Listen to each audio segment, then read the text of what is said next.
Welcome to my channel. Hope so all of my students are fine. Today the topic that I am going to discuss with you is the enzymes. आज के lecture में हम पढ़ेंगे कि enzymes क्या हैं। उसके अलावा हम कुछ टर्म्स को डिस्कस करेंगे जो कि हैं cofactor, activator, prosthetic group, coenzyme, apoenzyme और होलो एंजाइम। तो आइए स्टार्ट करते हैं। सबसे पहले हम देखेंगे कि एंजाइम्स क्या हैं।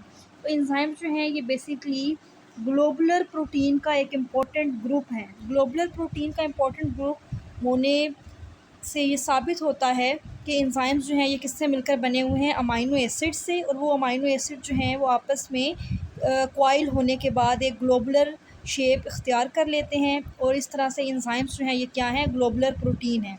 ठीक है, जो कि बायोलॉजिकली क्या है, बहुत ज़्यादा एक्टिव है। ठीक है, इनका फंक्शन क्या है, ये किसी भी केमिकल रिएक्शन की एफिशिएंसी को इंक्रीज़ करती हैं।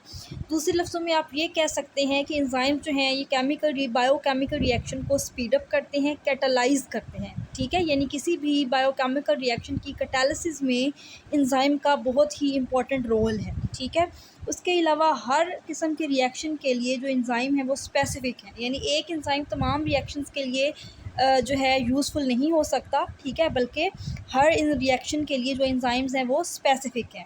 उसके अलावा एंजाइम की जो कैटालिटिक एक्टिविटी है वो रिस्ट्रिक्टेड है एक स्मॉल पोर्शन ऑफ स्ट्रक्चर के ऊपर, और उस पोर्शन ऑफ स्ट्रक्चर को हम एक्टिव साइट कहते हैं। यानी एंजाइम जो है वो कैटालिसिस का जो फंक्शन है वो एक्टिव साइट की हेल्प से परफॉर्म करता है। अब कुछ एंजाइम्स जो हैं वो टोटली प्रोटीन से मिलकर बने हैं, प्रोटीन के अलावा उनके अंदर और कोई चीज़ नहीं पाई जाती। लेकिन कुछ ऐसे हैं जिनके पास नॉन प्रोटीन पार्ट भी होता है, और उस नॉन प्रोटीन पार्ट को हम कोफैक्टर कहते हैं।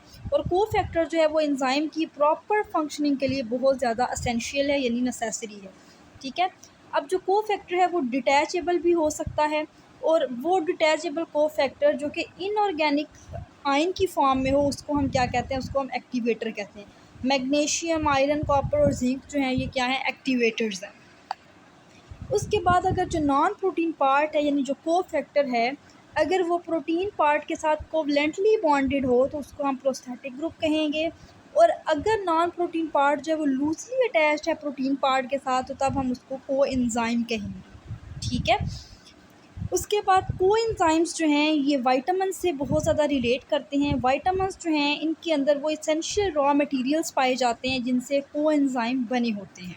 ठीक है, अब एक एंजाइम जिसके पास कोएंजाइम या प्रोस्थेटिक ग्रुप उसका रिमूव हुआ हो उसको हम क्या कहते हैं, उसको हम एपोएंजाइम कहते हैं।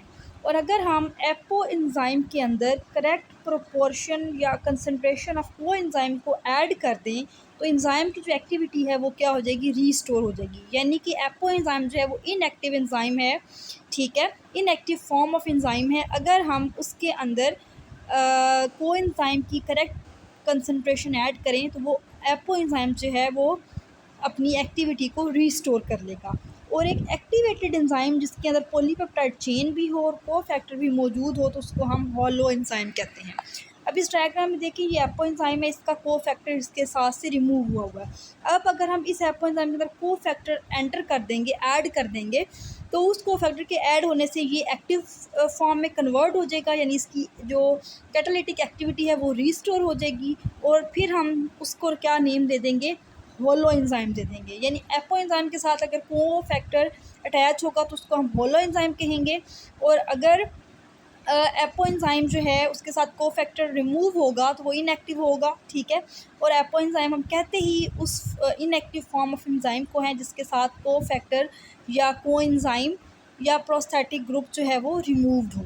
ठीक है, तो होप सो आपको ये टर्म समझ आ गई होंगी। Good luck to all of my student, keep watching, keep learning, good luck again.